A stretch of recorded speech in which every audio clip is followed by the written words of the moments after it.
In this video, we will do multiple choice questions and assertion and reasoning question based on societal impacts IP class 12. Okay, so let us start with the first question. What is the name of the IT law that India is having in the Indian legislature? India में जो IT law follow किया जाता है वह कौन सा है? Okay तो इंडिया में जो आईटी लॉ फॉलो किया जाता है वो है इंडियाज इंफॉर्मेशन टेक्नोलॉजी एक्ट और यू कैन से आईटी एक्ट 2000. ओके सो इसका जो करेक्ट आंसर है वो सी ऑप्शन है, इंडियाज इंफॉर्मेशन टेक्नोलॉजी एक्ट और यू कैन से आईटी एक्ट 2000. ओके तो ये क्या है? It is a primary law in India dealing with cyber crime and electronic commerce. तो ये क्या है? ये लॉ फॉलो किया जाता है इंडिया में जो भी साइबर क्राइम होता है उसके लिए. ओके इसके अंदर बहुत सारे लॉस हैं जिनको फॉलो किया जाता है. और इलेक्ट्रॉनिक कॉमर्स मीन्स जो आपका इंटरनेट के थ्रू लेन देन होता है, सेल परचेस होता है, अगर उसमें कुछ प्रॉब्लम आती है तो उसको भी इस लॉ के हेल्प से हैंडल किया जाता है. Fine. Okay software that can be freely accessed and modified is called. वो सॉफ्टवेयर जिसको क्या किया जा सकता है, आराम से उसको एक्सेस किया जा सकता है, मतलब फ्री में उसको एक्सेस किया जा सकता है और उसको मॉडिफाई किया जा सकता है. ऐसा कौन सा सॉफ्टवेयर होता है? ऐसा होता है हमारा ओपन सोर्स सॉफ्टवेयर, या फिर आप इसको free and open source software भी कह सकते हैं. फाइन. इसका जो सोर्स कोड होता है, ठीक है, उसको आप क्या कर सकते हैं, उसको आप यूज कर सकते हैं, कॉपी कर सकते हैं. ओके उसमें अगर आप सोर्स कोड में कुछ चेंज करना चाहते हैं तो आप उसको चेंज कर सकते हैं, right. And you don't have to pay anything for this, और इसके लिए आपको पे नहीं करना होता क्योंकि ये फ्री ऑफ कॉस्ट अवेलेबल होता है. Okay software that can be freely access, जिसको आसानी से फ्री में एक्सेस किया जा सकता है और मॉडिफाई किया जा सकता है, ऐसे सॉफ्टवेयर को आप बोलते हो free and open source software. और यहाँ पे सिंपली दिया हुआ है ओपन सोर्स सॉफ्टवेयर, तो आप ओपन सोर्स सॉफ्टवेयर पे टिक कर दोगे, ये आपका करेक्ट ऑप्शन है. Okay okay now third question is what is example of E waste. E waste क्या होता है? ई वेस्ट होता है electronic waste. Okay and it includes all type of electrical and electronic equipments. Okay कौन से equipments? ये किसको include करता है? ये हमारे ओल्ड या फिर डिस्कार्डेड जो हमारे इलेक्ट्रिकल और इलेक्ट्रॉनिक इक्विपमेंट्स होते हैं उनको कवर करता है. लाइक कंप्यूटर्स हो गए, आपके मोबाइल फोन्स हो गए, लैपटॉप हो गए, ओके माइक्रोवेव, तो ये इनको कवर करता है, राइट. तो यहाँ पे आपको पूछा है what is example of E waste. तो यहाँ पे जो exam ripened banana, old clothes, empty soda cans, ये नहीं है. जो इलेक्ट्रॉनिक या इलेक्ट्रिकल वेस्ट होता है उसको हम ई वेस्ट कहते हैं. तो यहाँ पे जो हमारा ऑप्शन बी है, right, this is the correct answer. And old computer. Okay now next question. Legal term to describe the rights of a creator of original creative or artistic work is called. जो हम rights होते हैं किसके? Creator के, उसके खुद के original work के, ठीक है, या आर्टिस्टिक वर्क के, उन राइट्स को हम क्या बोलते हैं? कौन से राइट्स होते हैं? वो होते हैं हमारे कॉपीराइट, राइट. ओके तो ये कॉपीराइट क्या है? It is the legal right of the owner of the intellectual property. ये जो इंटेलेक्चुअल प्रॉपर्टी कौन सी होती है? जो हम अपने ब्रेन से क्रिएट करते हैं, अपने इंटेलेक्ट का यूज करके क्रिएट करते हैं, वो प्रॉपर्टी. तो ये कॉपीराइट क्या है? उसके राइट्स हैं. Okay copyright is the right to copy, मतलब कोई और उसके काम को कॉपी नहीं कर सकता. फाइन. ओरिजिनल क्रिएटर ही अपने वर्क को मॉडिफाई कर सकता है. Okay right. अगर उसको किसी और को राइट्स देने हैं, ओके तो वो दे सकता है खुद. अदरवाइज कॉपीराइट का मीनिंग क्या है? ओरिजिनल क्रिएटर, जिसने वो वर्क क्रिएट किया है, राइट. जैसे आप एग्जांपल ले लो, बुक्स क्या होती है? कॉपीराइट होती है. जिस ऑथर ने लिखी है वो उसी का ही कॉपीराइट होता है. किसी ने म्यूजिक बनाया है वो उसका कॉपीराइट है, वो कोई और स्टील नहीं कर सकता, कोई और अपने नेम से नहीं उसको प्रेजेंट कर सकता. Paintings, music, okay movies, computer programs, तो ये सब क्या है? ये कोई पर्टिकुलर पर्सन अपने इंटेलेक्ट का यूज करके क्रिएट करता है. ओके तो इसको प्रोटेक्ट करने के लिए जो राइट्स दिए गए हैं उनको हम बोलते हैं copyright. Fine. Now next, stealing someone's intellectual work and representing it as on work is called, किसी और के इंटेलेक्चुअल वर्क को स्टील कर लेना, चुरा लेना और उसको अपने नाम से प्रेजेंट करना, इसको क्या बोलते हैं? इसको हम बोलते हैं प्लेगरिज्म। ओके, प्लेगरिज्म क्या होता है? किसी और के वर्क को, इंटेलेक्चुअल वर्क को स्टील कर लेना। मान लो किसी और ने बुक लिखी है, आपने क्या किया, उस बुक का सिर्फ कवर चेंज कर दिया, बाकी वो बुक एज इट इज है। तो अगर आप ऐसा करते हैं तो ये क्या है? Plagiarism, right? ओके, किसी और के इंटेलेक्चुअल वर्क को स्टील करके अपने नाम से प्रेजेंट करना, इसको हम बोलते हैं plagiarism. Fine, okay. The digital trails क्या होता है? निशान, चिन्ह, okay, which get created as a person's internet uses using computer, smartphone, gaming console etcetera is called. तो ये क्वेश्चन क्या कह रहा है कि अगर कोई पर्सन इंटरनेट को यूज करता है, ओके, कंप्यूटर्स की हेल्प से, स्मार्टफोन की हेल्प से, या फिर गेमिंग कंसोल टैब्स की हेल्प से, तो क्या होता है? वो कुछ क्या करता है? निशान छोड़ता है, कुछ क्या कह रहे हैं? ट्रेल्स मीन्स उसकी कुछ हिस्ट्री वहां पे सेव हो जाती है, राइट? तो उसको क्या कहा जाता है? अगर कोई पर्सन किसी भी डिवाइस के ऊपर इंटरनेट को यूज कर रहा है तो क्या होता है? उसकी कुछ digital trails the kind of activity that person is doing, means उसकी हिस्ट्री, वो क्या कर रहा है, कैसी इंफॉर्मेशन सर्च कर रहा है, कौन कौन सी साइट्स पे जा रहा है, ओके, और उसने क्या क्या किया, गेम्स खेली या चैट करी, तो ये क्या होता है? ये उसका डिजिटल ट्रेल होता है, उसके निशान होते हैं कि उसने क्या क्या किया। फाइन, तो इसको हम क्या कहते हैं? इसको कहा जाता है डिजिटल फुटप्रिंट्स, राइट? तो इसके लिए एक पर्टिकुलर टर्म है digital footprint. Okay, What is the broad term covering computer viruses, worms, trojan, adware? तो different types के computer viruses होते हैं, ओके, तो हम एक जो combined term सबके लिए यूज करते हैं, ओके, एक collective term, तो वो होती है malware। फाइन, तो यहाँ पे क्या है? अ ब्रॉड टर्म, एक बड़ी टर्म जो इन सबको कवर कर लेती है, वो है मालवेयर। Fine, okay.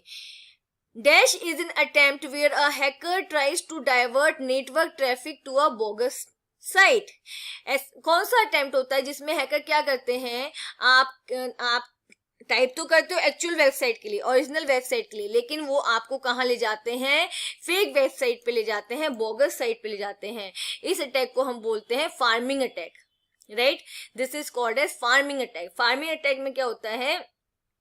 आप ओरिजिनल वेब एड्रेस टाइप करोगे किसी भी वेबसाइट का, लेकिन क्या होगा? आपको कहाँ पे ले जाएगा? जो नेटवर्क ट्रैफिक होता है वो आपको फेक वेबसाइट पे ले जाता है, जो बिल्कुल रियल वेबसाइट जैसी ही होती है, ओके। और जैसे ही once on the fake site, hacker will either attempt to gain access to the financial information. क्या करेंगे? अगर आप एक फेक वेबसाइट पे चले जाते हैं तो आपसे फाइनेंशियल इंफॉर्मेशन लेने की कोशिश करेंगे, या फिर आपके कंप्यूटर को इन्फेक्ट करने की कोशिश करेंगे with the help of malware और मैलिशियस सॉफ्टवेयर, राइट? तो इस एक्टिविटी को क्या बोलते हैं? Pharming attack. Fine, now we have IAD means, what is the full form of IAD, right? तो IAD क्या होता है? IAD is internet addiction disorder, option A, right? Internet addiction disorder, जब आप बार बार इंटरनेट यूज करते हो, आपको एंजाइटी होती है अपने मेल्स को चेक करने के लिए या किसी मैसेज का वेट करते हो, राइट? आप बार बार अपडेट्स को चेक करते हो, नोटिफिकेशंस को चेक करते हो, तो ये क्या होता है? इंटरनेट एडिक्शन डिसऑर्डर होता है। ये आप मतलब ये इट में लीड टू एंजाइटी, ये आपके अंदर एंजाइटी क्रिएट करता है, डिप्रेशन, आप डिप्रेशन में जाते हो, ओके। लो सेल्फ एस्टीम, मतलब आपका कॉन्फिडेंस लेवल, अगर आप बहुत ज्यादा इंटरनेट यूज करते हो तो आपका कॉन्फिडेंस लेवल जो होता है वो क्या होता है? डिक्रीज होता है, ओके। स्लीप डिसरप्शन मीन्स आपको नींद आना कम हो जाता है। तो क्या होता है? IAD is a kind of disorder जो किसकी वजह से होता है? ज्यादा इंटरनेट को यूज करने की वजह से होता है। Fine, now an unsolicited mail or message and discriminately sent to a large number of persons without their consent is called unsolicited। क्या होता है? जो मांगा नहीं गया है, नॉट आस्क्ड फॉर, राइट, मतलब हमने उसको नहीं मांगा, ऐसे मेल को हम नहीं चाहते, बट वो क्या है, बल्क में क्या होता है, बहुत सारे यूजर्स के पास उनकी कंसेंट के बिना भेज दिया जाता है, राइट तो इस टाइप के मेल्स को क्या कहते हैं, हम स्पैम बोलते हैं। और आपने मोस्टली देखा होगा, आपके स्पैम फोल्डर में आप चेक करो तो बहुत सारे मेल्स आते हैं। क्यों, जो मेल अकाउंट्स होते हैं उन्होंने एक सेपरेट फोल्डर इसके लिए क्रिएट कर देते हैं कि जो फालतू के मेल्स आते हैं ना, ठीक है, स्पैम मेल्स आते हैं, वो उसको वहां पे स्टोर कर देते हैं, राइट। तो ये क्या है, ये यूजलेस मेल्स हैं जो क्या होता है, एक साथ बहुत सारे लोगों को सेंड कर दिए जाते हैं, इनको कहा जाता है spam. Fine, now a self replicating computer program which sends copies of itself to other nodes on the computer network without any user intervention is called। अब एक टाइप का कंप्यूटर वायरस होता है जिसे हम क्या बोलते हैं, कंप्यूटर वॉर्म, राइट। अगर ये नेटवर्क के में है, नेटवर्क में किसी कंप्यूटर पे है, तो क्या होगा, ये अपनी मल्टीपल कॉपीज क्रिएट करता रहता है और नेटवर्क में डिफरेंट डिफरेंट कंप्यूटर्स पे सेंड करता रहता है। फाइन, और अगर स्टैंड अलोन कंप्यूटर है तो ये क्या करता है, इतनी कॉपीज क्रिएट करता है, स्टैंड अलोन मतलब जो नेटवर्क से कनेक्टेड नहीं है, उस कंप्यूटर का ये पूरा का पूरा उसको बिल्कुल ब्लॉक कर देता है, इतनी स्पेस मेमोरी ब्लॉक कर देता है क्योंकि खुद की मल्टीपल कॉपीज क्रिएट करता रहता है। ओके, तो ऐसा वायरस जो मल्टीपल कॉपीज अपनी क्रिएट करता है, फाइन, उसको हम बोलते हैं कंप्यूटर वॉर्म, और you can say simply warm.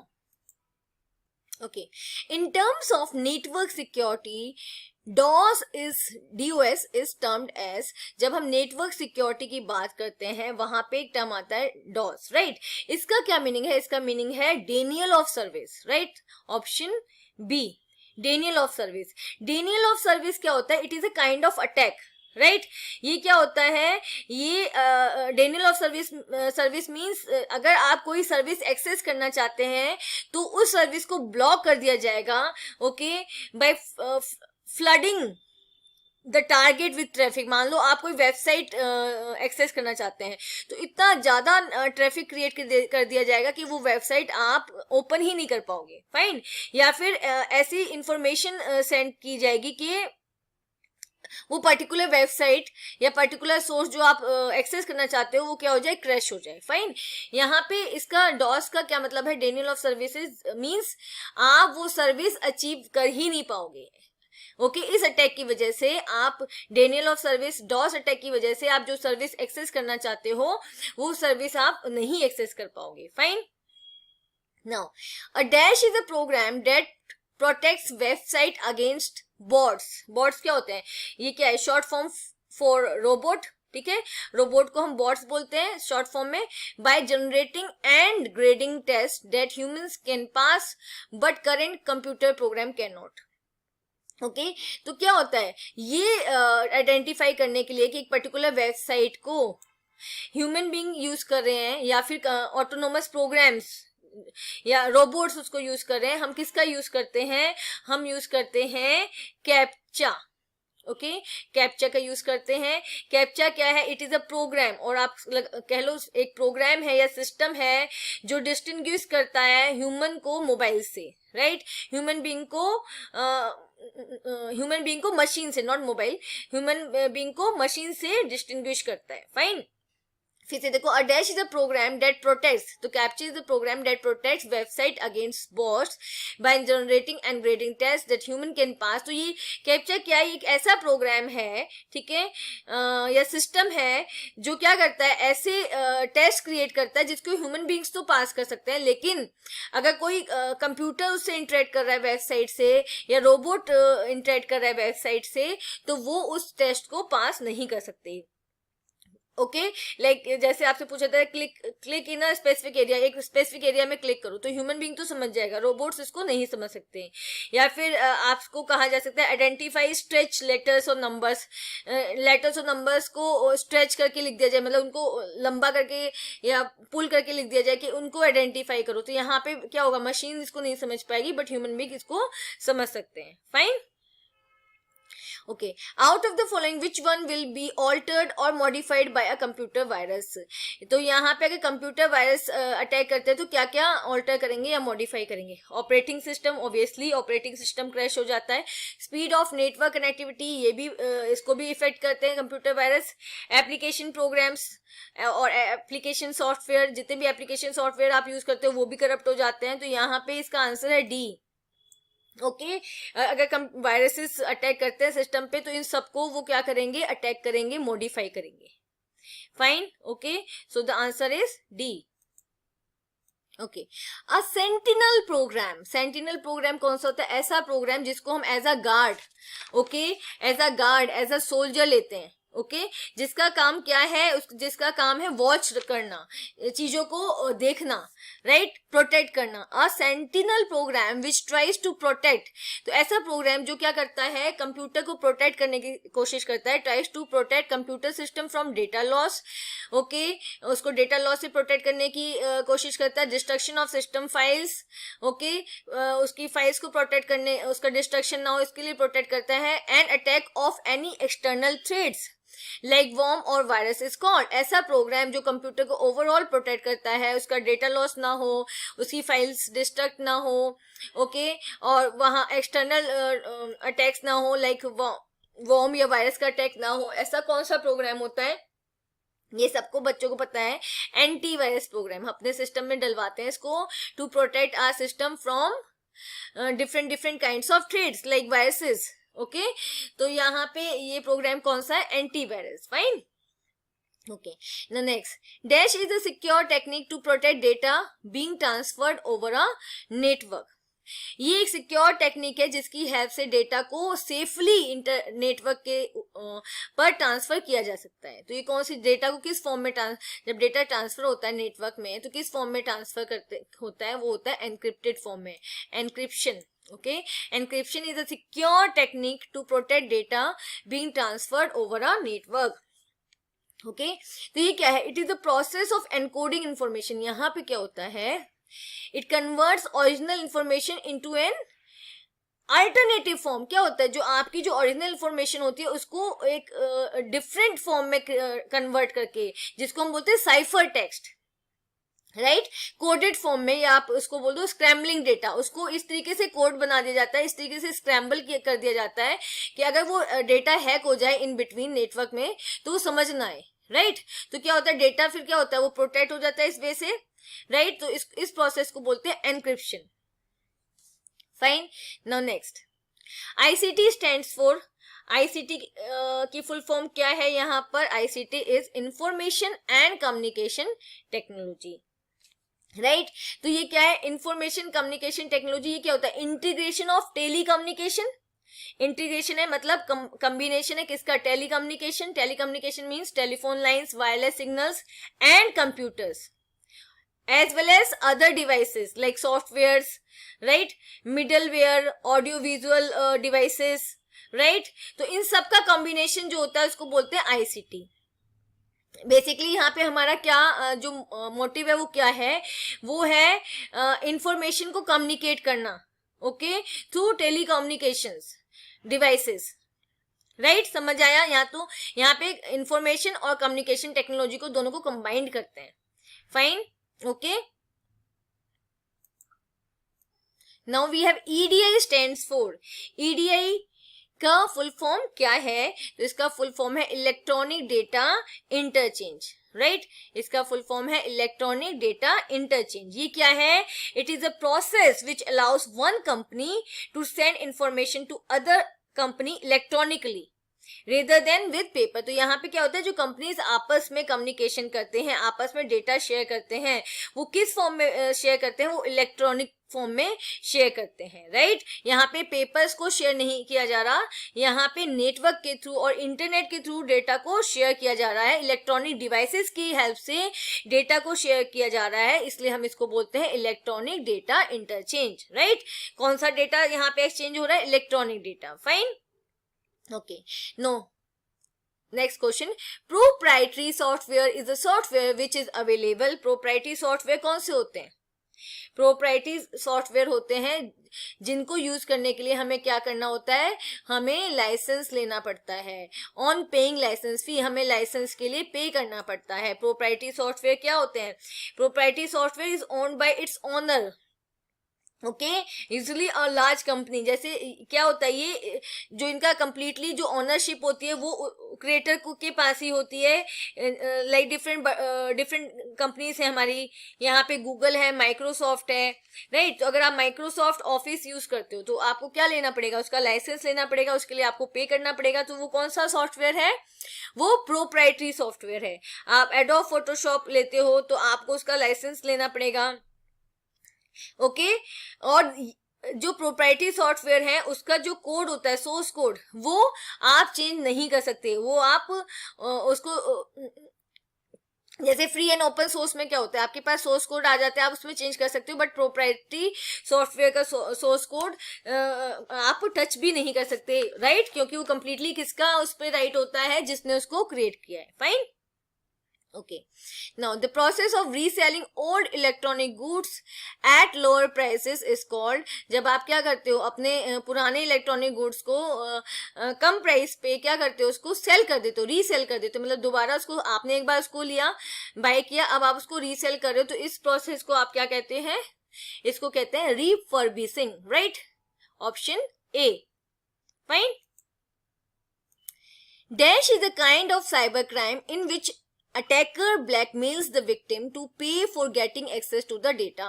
ऐसा कौन सा साइबर क्राइम होता है जिसमें क्या होता है, आपका डेटा हैक कर लिया जाता है, फिर आपको ट्रेड्स दी जाती हैं कि अगर आपको आपका क्रूशियल डेटा चाहिए, आपको आपका इंपॉर्टेंट डेटा चाहिए, तो इसके बदले में आपको क्या करना पड़ेगा, आपको पे करना पड़ेगा, राइट।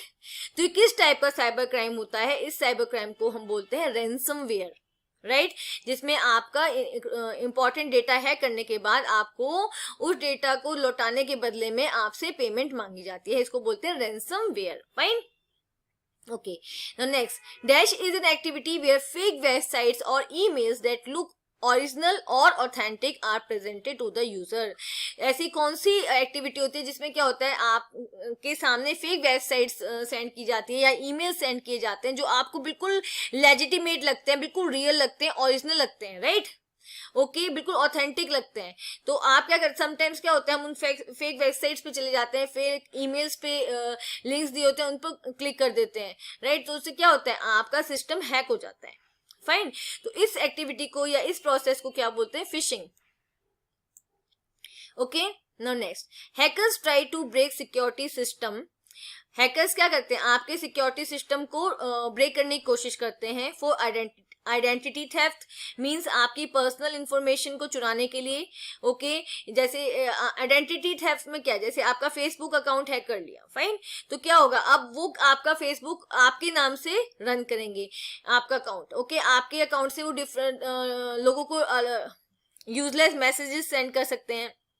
तो यहाँ पे आइडेंटिटी तो आपकी है लेकिन यूज कोई और कर रहा है, तो इसको आइडेंटिटी थेफ्ट कहेंगे, okay.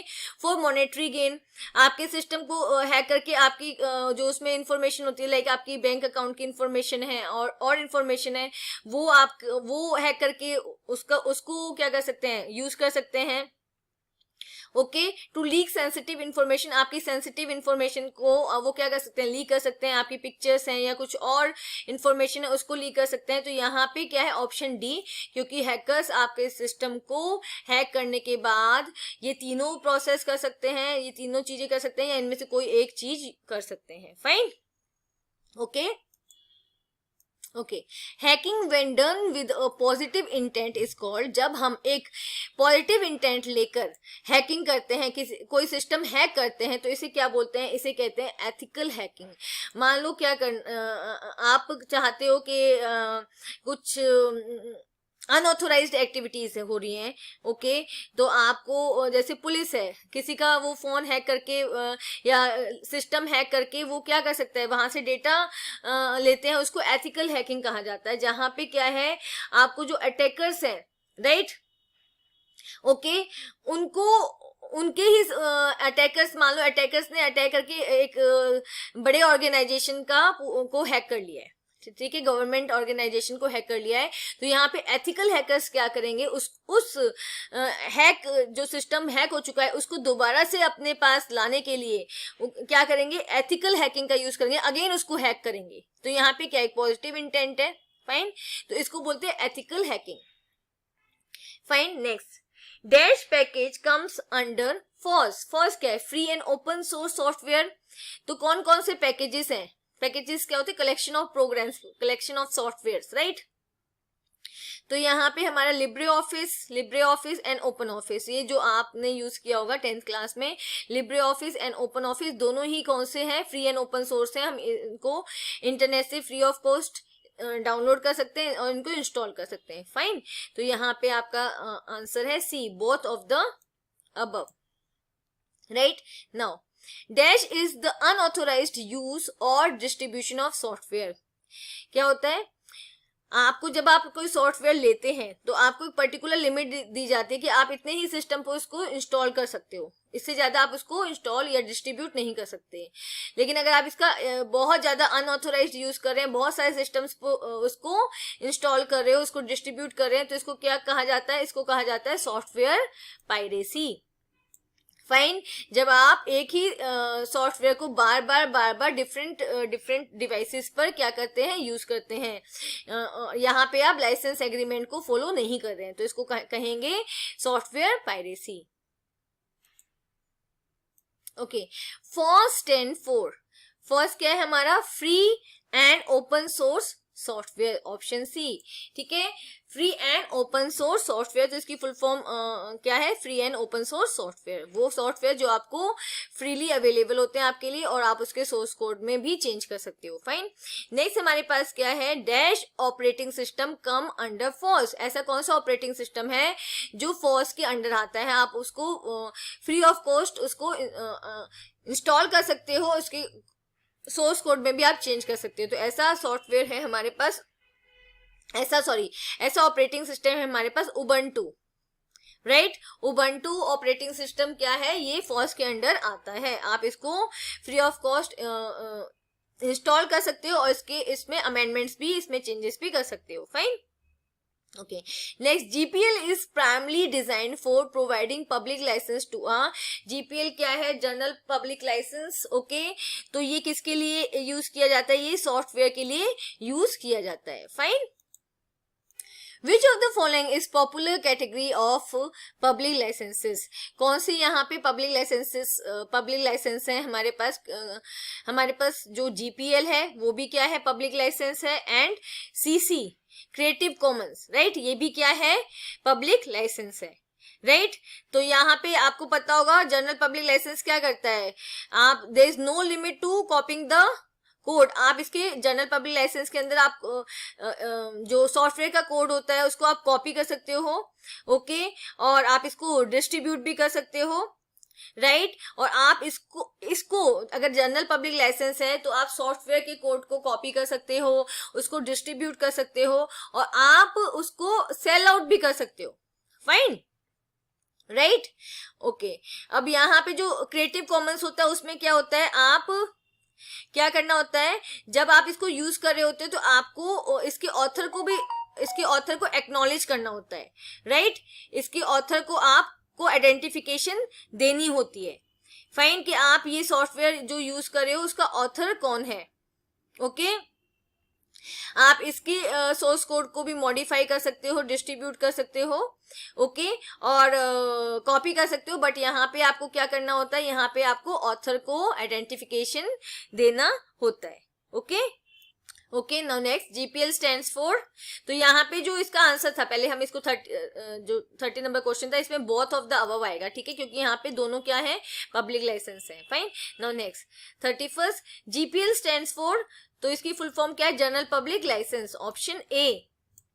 Fine, then CC in reference to public license stands for, CC क्या है आपका, क्रिएटिव कॉमन्स। ओके, तो जनरल पब्लिक लाइसेंस में क्या है, सॉफ्टवेयर को आप उसके सोर्स कोड को यूज कर सकते हो, राइट, उसको रीडिस्ट्रीब्यूट कर सकते हो, उसको सेल भी कर सकते हो। क्रिएटिव कॉमन्स में क्या है, आप उसको यूज कर सकते हो, सॉफ्टवेयर को मॉडिफाई कर सकते हो, लेकिन आपको यहाँ पे उसके रियल ऑथर्स को एक्नॉलेजमेंट देनी होगी, राइट, उसके बाद ही आप उसको यूज कर सकते हो या उसमें कोई भी मॉडिफिकेशन कर सकते हो। Fine. Now, dash means unauthorized use of others' trademark on products and services. तो यहाँ पे क्या पूछा है, क्या होता है जहाँ जब आप किसी और के ट्रेडमार्क का यूज करते हो, अनऑथोराइज्ड यूज करते हो। ट्रेडमार्क क्या है, ट्रेडमार्क कोई भी visual symbol, word, name, design, logo, ठीक है, जो आप अपने अपने पर्टिकुलर ब्रांड पे लगाते हो, अपने प्रोडक्ट पे लगाते हो, उसको बोलते हैं ट्रेडमार्क, राइट। जब उसको कोई और यूज करता है, उसका अनऑथोराइज्ड यूज होता है, राइट, तो अब इसको इस प्रोसेस को क्या बोलते हैं, इसको बोलते हैं हम ट्रेडमार्क इन्फ्रिंजमेंट, राइट। तो option B, trademark infringement means unauthorized use of others trademark on products and services. Fine. Okay, next question. A dash is a type of contract between the creator of an original work permitting someone to use their work generally for some price. तो यहाँ पे क्या होता है, एक contract जो किसके बीच में होता है, क्रिएटर जिसने उस काम को बनाया है, ओरिजिनल वर्क का क्रिएटर, और वो जब दूसरे लोगों को वो यूज करने के लिए देता है, राइट, परमिट करता है और उसके बदले में कुछ पैसे लेता है, तो इस प्रोसेस को क्या बोलते हैं, किस बेसिस पे वो उसको यूज करने देगा, ओके, ऑन, तो इसको हम बोलते हैं लाइसेंस देना, राइट।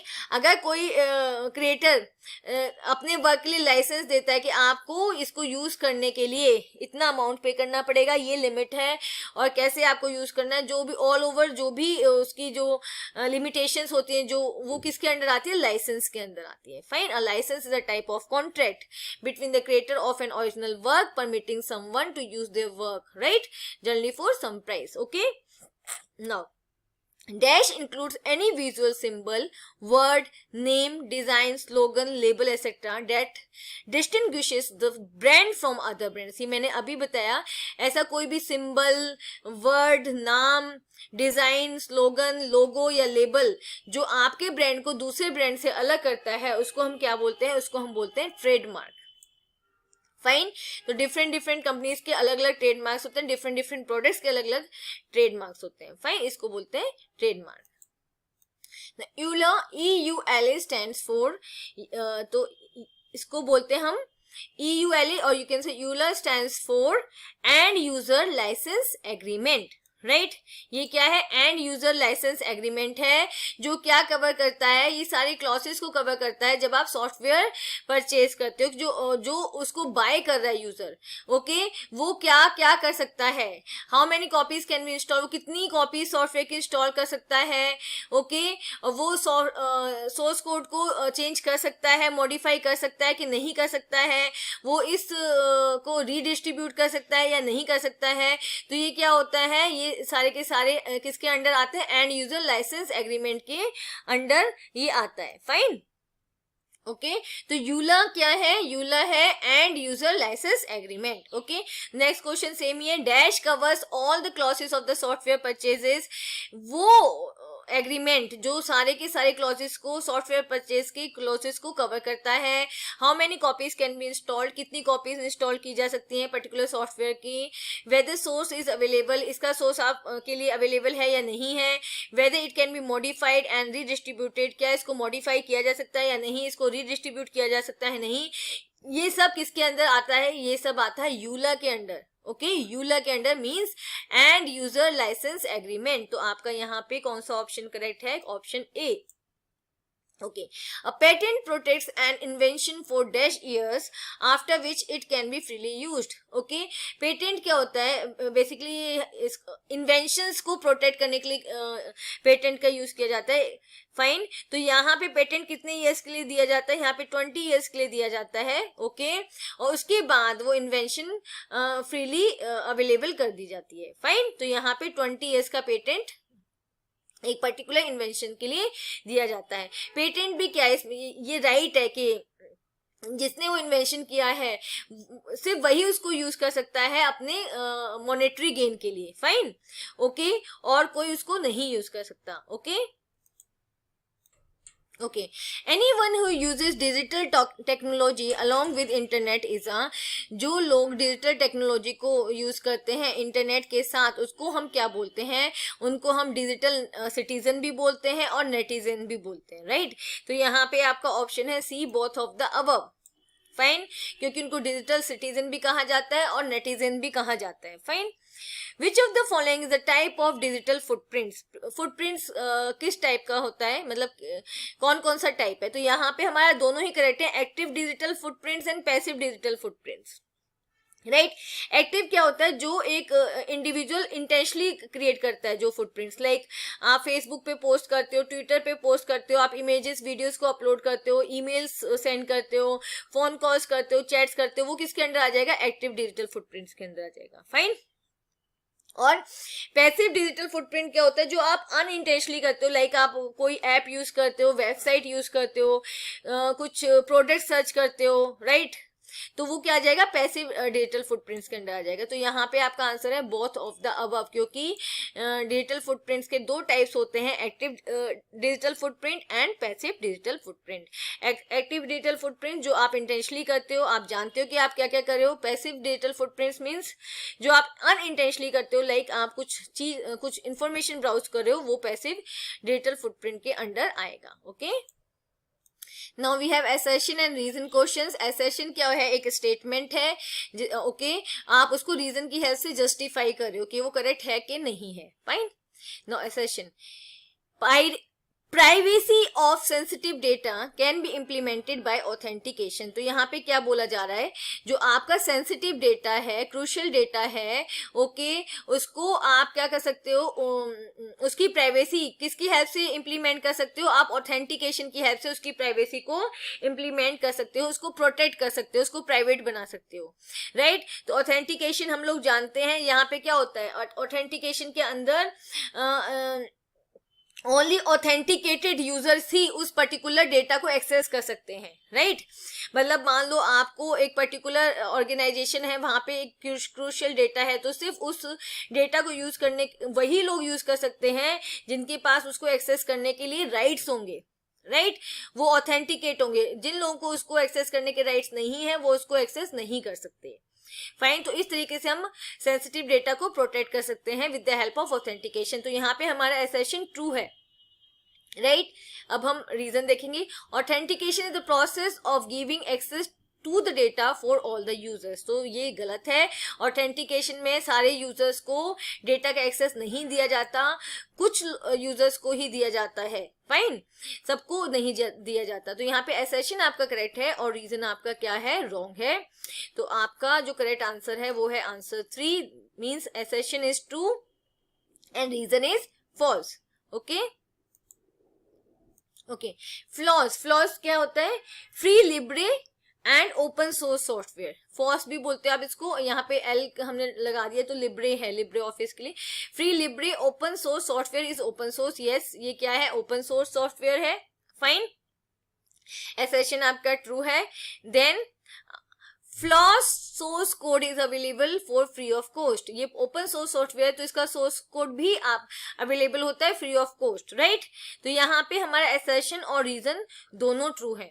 फाइन, तो आपका यहाँ पे ऑप्शन जो करेक्ट है वो है A, both assertion and reason are true and reason is the correct explanation of A. Fine, okay, now the assertion is permission given to use a product by the copyright holder is license। जो permission दी जाती है copyright holder के द्वारा, जो copyright holder permission देता है एक particular अपने प्रोडक्ट को यूज करने के लिए, उसको लाइसेंस कहा जाता है। ओके, ये करेक्ट है, जब आप लाइसेंस लेते हो तभी आप प्रोडक्ट को यूज कर सकते हो। तो असर्शन हमारा क्या है, ट्रू है, right. Now reason, one should not use the copyrighted product without taking license, किसी को भी कॉपीराइट प्रोडक्ट को यूज नहीं करना चाहिए बिना लाइसेंस लिए। ओके, अदरवाइज वो क्या हो जाता है, पायरेसी हो जाती है, software piracy, different types of piracy we have here. Okay, तो यहाँ पे क्या है, हमारा असर्शन भी ट्रू है और रीजन भी ट्रू है, तो आपका ऑप्शन ए करेक्ट है। Both assertion and reason are true and reason is the correct explanation of assertion. Fine. Okay, now we have the assertion intellectual property refers to the invention. intellectual property में क्या क्या आता है? intellectual property जो आपने खुद से create की है, आपने अपने brain का use करके, आपने अपने intellect का use करके जो property create की है, उसमें क्या आएगा? आपके inventions आते हैं, आपका literary work आता है, आपका artistic work आता है, design, symbols, names, logos, right? तो ये सब आपका क्या है? intellectual property है. फाइन. नाउ रीजन क्या है? Intellectual property is legally protected through copyright. जो आपकी इंटेलेक्चुअल प्रॉपर्टी होती है वो कॉपीराइट्स की हेल्प से उसको प्रोटेक्ट किया जाता है. फाइन. तो यहाँ पे इसका आंसर क्या है? इसका आंसर है आपका असर्शन भी करेक्ट है, रीजन भी करेक्ट है, लेकिन ये एक दूसरे को क्या करते हैं, जो रीजन है वो असर्शन का को जस्टिफाई नहीं करता है यहाँ पे, मतलब उसका करेक्ट एक्सप्लेनेशन नहीं है. वो बता रहा है कि इंटेलेक्चुअल प्रॉपर्टी क्या होता है, और सेकंड में हम बता रहे हैं कि उसको कैसे प्रोटेक्ट किया जा सकता है कॉपीराइट से. ट्रू दोनों है, असर्शन भी है ट्रू और रीजन भी ट्रू है, लेकिन वो एक दूसरे से रिलेटेड नहीं है. तो यहाँ पे हम ऑप्शन जो हमारा करेक्ट करेंगे टू, मतलब assertion and reason both are true. Okay, but reason is not the correct explanation of A. Fine. Okay, now assertion is the violation of intellectual property right is called intellectual property right infringement. Okay, जब आप intellectual property right को violate करते हो तो उसको बोलते हैं intellectual property right infringement, right? जब आप किसी के intellectual property को क्या करते हो, उसको steal करते हो, right? तो यहाँ पे उसको अपने नेम से प्रेजेंट करते हो, तो यहाँ पे IPR infringement उसको कहा जाता है. फाइन. Now रीजन क्या है?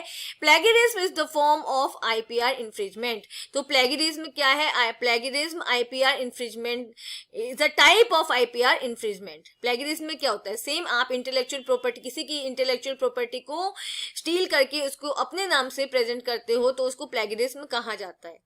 फाइन. तो यहाँ पे आपका असर्शन भी ट्रू है. Fine. Okay, violation of intellectual property rights is called IPR infringement, right.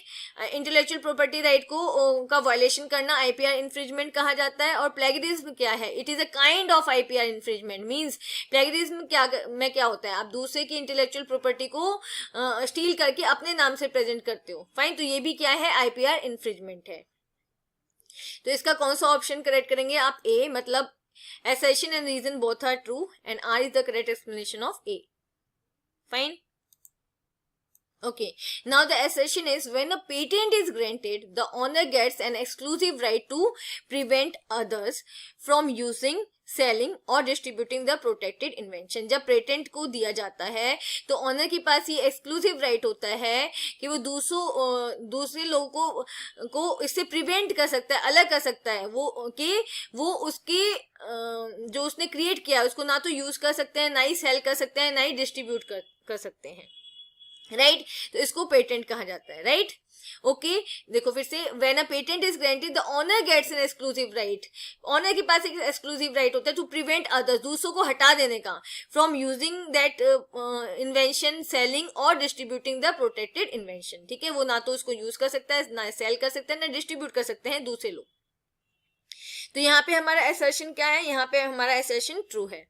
Okay, reason क्या है? अ patent is usually granted for the inventions. और पेटेंट किसके लिए दिया जाता है? इन्वेंशंस के लिए दिया जाता है. तो यहाँ पे असर्शन और रीजन दोनों ट्रू है, लेकिन जो रीजन है वो इसका करेक्ट एक्सप्लेनेशन नहीं है असर्शन का. तो आप क्या करोगे? यहाँ पे आप ऑप्शन 2 को करेक्ट करोगे. Fine. Both assertion and reason are true and R is not correct explanation of A. Fine. Okay, तो यहाँ पे आपने असर्शन और रीजन दोनों को ट्रू किया है, लेकिन जो रीजन है वो असर्शन का करेक्ट एक्सप्लेनेशन नहीं है. Okay, now the assertion is the act of presenting someone else work और idea as your own is plagiarism. किसी और के वर्क को और किसी और के आइडिया को अपने नाम से प्रेजेंट करना प्लेगरिज्म कहलाता है. फाइन. तो ये आपका असर्शन करेक्ट है. राइट. अब रीजन क्या है? Accessing someone's information without their permission is plagiarism. तो यहाँ पे क्या कह रहा है? किसी और के इंफॉर्मेशन को उनकी परमिशन के बिना एक्सेस करना प्लेगरिज्म है. प्लेगरिज्म क्या है? सिंपल एक्सेस करना नहीं है. जब आप किसी और के वर्क को एक्सेस करते हो और उसको अपने नाम से प्रेजेंट करते हो तब वो प्लेगरिज्म होता है. फाइन. तो यहाँ पे असर्शन तो करेक्ट है, बट रीजन करेक्ट नहीं है, तो आप कौन सा ऑप्शन चूज करोगे? आप ऑप्शन सी चूज करोगे, means assertion is true but reason is false. Okay okay. assertion is trademark generally protect logos, names and brands. Trademark क्या क्या प्रोटेक्ट करता है? आपके लोगोस को, नेम्स को, ब्रांड्स को, इन सबको प्रोटेक्ट करने के लिए ट्रेडमार्क यूज किया जाता है. फाइन. तो assertion आपका क्या है? ट्रू है. नाउ रीजन क्या है हमारा? Plagiarism is unethical because it is a form of theft. Plagiarism क्या होता है? अनएथिकल होता है. ओके. इलीगल होता है, क्योंकि ये क्या है? It is a kind of theft. ये एक तरह की चोरी है. ओके. तो आपका रीजन भी करेक्ट है. लेकिन क्या है, assertion और रीजन दोनों एक दूसरे से रिलेटेड नहीं है. करेक्ट दोनों, assertion भी करेक्ट है और रीजन भी करेक्ट है, लेकिन ये एक दूसरे से रिलेटेड नहीं है. तो आप ऑप्शन बी को चूज करोगे. Both assertion and reason are true but R is not the correct explanation of A. Fine. Okay. Now the assertion is privacy of sensitive data can be implemented by encryption. आप sensitive data की privacy को implement कर सकते हो. किसकी help से? Encryption की help से. एन्क्रिप्शन की हेल्प से मीन्स आप उस जो आपका सेंसिटिव डेटा है उसको जब नेटवर्क के थ्रू आप ट्रांसफर करोगे तो एनक्रिप्टेड फॉर्म में करोगे, एनकोडेड फॉर्म में, मीन्स एक स्क्रैम्बल्ड फॉर्म में जो कोई भी नहीं समझ सकता, और you can say coded form में. फाइन. तो assertion आपका ट्रू है. Now reason. Encryption hides and codes the details of the actual data. Encryption क्या करता है? जो एक्चुअल डेटा होता है उसकी डिटेल्स को हाइड कर देता है, एनकोड कर देता है. फाइन. तो यहाँ पे रीजन भी ट्रू है. तो रीजन क्या है? assertion को जस्टिफाई करता है. तो आपका ऑप्शन ए करेक्ट है. Both assertion and reason are true and reason is the correct explanation of A. Fine. Okay. Assertion is Apple symbol in iOS software will come under a registered trademark, right? तो Apple का जो symbol होता है वो किसके under आता है? Registered trademark के अंडर आता है. मतलब वो एप्पल की कंपनी का ट्रेडमार्क है, उसे कोई और यूज नहीं कर सकता, वो एक रजिस्टर्ड ट्रेडमार्क है. फाइन. तो assertion आपका ट्रू है. ओके. अब रीजन क्या है? Trademark includes any visual symbol. Trademark के अंदर क्या क्या आता है? कोई भी विजुअल सिंबल, वर्ड, मतलब कुछ भी वर्ड, नेम, कोई भी design, slogan, label etcetera. That distinguishes the brand. जो क्या करता है? ब्रांड को या कमर्शियल एंटरप्राइज को एक दूसरे ब्रांड से या दूसरे कमर्शियल एंटरप्राइज से अलग करता है. फाइन. तो यहाँ पे हमारा assertion भी ट्रू है, रीजन भी ट्रू है, और जो रीजन है वो assertion को जस्टिफाई भी कर रहा है. तो आप कौन सा ऑप्शन चूज करोगे? A. Both assertion and reason are true and reason is the correct explanation of assertion. Fine.